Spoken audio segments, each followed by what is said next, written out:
ආදරය කරන්න කෙනෙක් නැතුව දුකින් ඉන්නවා නම් කල්පනා කරනවා නම් ඒ අයට තමයි මේ කතාව. එකක් මතක තියාගන්න.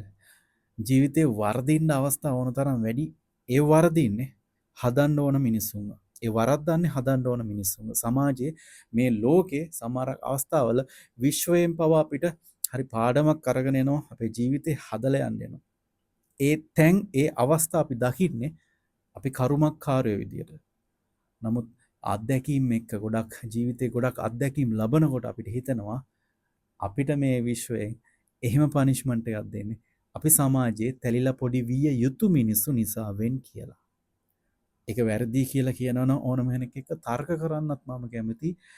ඒ නිසා මම ඒක තව පස්සට තියලා කියන්නම් මේ කතාව. ඔයාලට කෙනෙක් නැතුව ඇති. ඔයා කැමති ඇති ආදරය කරන්න. ඔයා කැමති ඇති ආදරය කරන කෙනත් එක්ක ඕන තරම් ආදරෙන් කතා බහ කරලා ඇවිදලා කරලා ඉන්න. නමුත් ඔයාලට කෙනෙක් නැතුව ඇති. මම හිතනවා මේ ලෝකේ අද කාලේ හැටියට මේ ලෝකේ හැටියට මිනිස්සුන්ගේ හැටියට ඔයාට සුදුසු කෙනෙක් තවම නැතුව ඇති. සහ ඔයාට සුදුසුම කෙනා ඔයාට ලබා දෙන්න ඕන වෙලාව ආව ගම ඔයාට ඒ කෙනාව ලැබේ.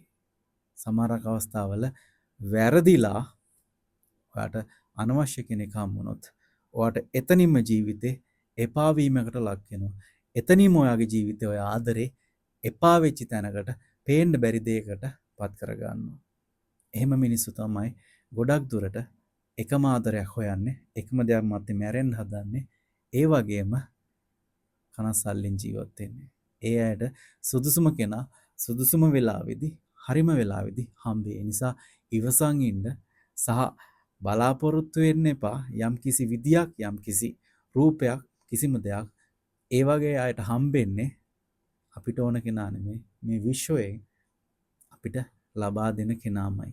ඒ නිසා හැමදේම කරගෙන යන්න, hina වේගෙන ඉන්න, කල්පනා කරන්න එපා, තැවුලෙන් ඉන්න එපා, ලත වෙන්න එපා. වෙලාව ආව ගමන් ඔයාගේ කෙනා ඔයා ළඟට එනවමයි. ඒක විශ්වාසයි 100%ක්. බුදු සරණයි.